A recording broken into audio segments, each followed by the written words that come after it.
खबर आपको बता दें, मुख्तार की सजा पर बोले कृष्णानंद राय के बेटे पीयूष राय, योगी सरकार में माफिया पस्त हुए हैं। आपको बता दें, यूपी में माफियाओं पर एक्शन हो रहा है।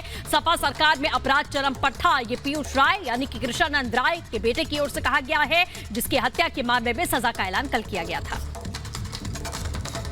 और हमारे सहयोगी वैभव ने खास बातचीत की है पीयूष राय से। उन्होंने क्या कुछ कहा, आपको सुनवाते हैं।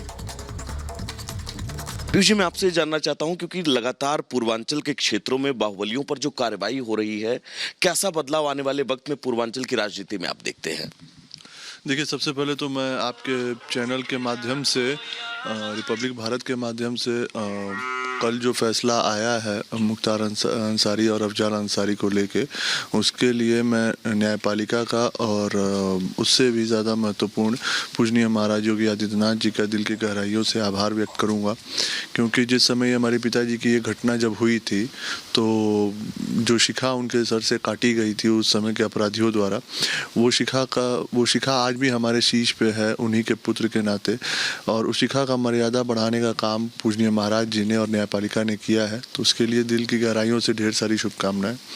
जैसा आपने पूछा कि इन माफियाओं के खिलाफ जो भी कार्रवाई हो रहा है उससे राजनीति में क्या बदलाव आ सकते हैं, देखिए, मैं आपको एक दो चीज़ बिंदुवार तरीके से समझाना चाहूँगा। जो पूर्ववर्ती सरकारों के जो मुखिया रहे हैं, उनके इरादे, उनके जो दृढ़ निश्चय था इन माफियाओं के खिलाफ, उसी का आज परिणाम हम लोगों को देखने को मिल रहा है। उनके इरादे कभी भी इन माफियाओं को लेके कभी भी इतने प्रबल नहीं थे कि इन माफियाओं को रोका जाए या इनके अपराध को ख़त्म किया जाए। जब से पूजनीय महाराज जी 2017 के बाद से भारतीय जनता पार्टी के नेतृत्व कर रहे हैं इस प्रदेश में, उन्होंने अपने इच्छा को एकदम ज़ीरो टॉलरेंस नीति को लागू करते हुए, अपने इरादों को प्रबल दिखाते हुए माफियाओं के खिलाफ सबसे जितनी कठोरतम कार्रवाई हो सकती है हुआ है। अगर ये कार्रवाई इसी प्रबल इरादे से और दृढ़ निश्चय से उस समय हुआ होता, तो आज ये जो छोटे मोटे गुंडे जो इतने बड़े माफिया बन गए हैं वो नहीं पनपे होते।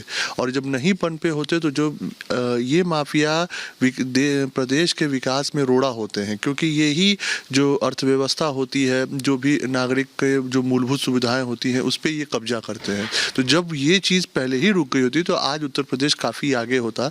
जो जितना भार पूजनीय महाराज जी को लेके चलना पड़ रहा है इस प्रदेश को विकसित करने के लिए, वो शायद आने वाले पीछे जो बीते हुए समय है उसमें अच्छे से हो गया होता। लेकिन मैं यही कहूँगा, देर आए दुरुस्त है। पूजनीय महाराज जी को हम लोगों को सानिध्य मिलना था, ये प्रारब्ध था। पीयूष, एक सवाल मैं आपसे करूंगा माफियाओं के पोषण को लेकर, क्योंकि सदन में आरोप विपक्ष जो है वो सत्ता पक्ष पर लगाता है, सत्ता पक्ष विपक्ष पर आरोप लगाती है।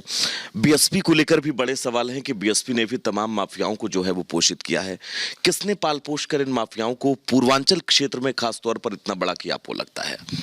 देखिए, मैं अगर थोड़ा सा पीछे के समय में हम लोग चलेंगे तो भारतीय जनता पार्टी की सरकार मात्र महीने डेढ़ महीने की रही और कल्याण सिंह की सरकार बनी। उस समय भी किस तरीके से अपराधियों पर नकेल कसी जाती थी। आज आप मुख्तार अंसारी की बात करते हैं या आतिक की बात करते हैं या मुन्ना बजरंगी की बात करते हैं, ये लोगों की शुरुआत ही बसपा और सपा से हुआ है। जैसे मुख्तार अंसारी पहली बार बसपा के टिकट पे ही चुनाव जीते थे। मुन्ना बजरंगी जैसे अपराधी, उसकी पत्नी पहली बार सपा के ही टिकट से वहाँ चुनाव लड़ी थी, फिर निर्दल प्रत्याशी हुई। तो कहने का मतलब कि आपके जब इरादे साफ होते हैं और आपका इरादा स्पष्ट जनता के बीच में रहता है, तो ये आप शीशे की तरह हर चीज़ पारदर्शित हो रहती है कि किसके इरादे कैसे रहे हैं। आप सोचिए, सपा के सरकार में जिस समय मैं अपने पिताजी की बात करूं, सपा की सरकार में ही ब्रह्मदत्त द्विवेदी की हत्या होती है, राजू पाल की हत्या होती है, हमारे पिताजी की हत्या होती है। क्यों? अब क्यों नहीं किसी की हत्या हो रही है?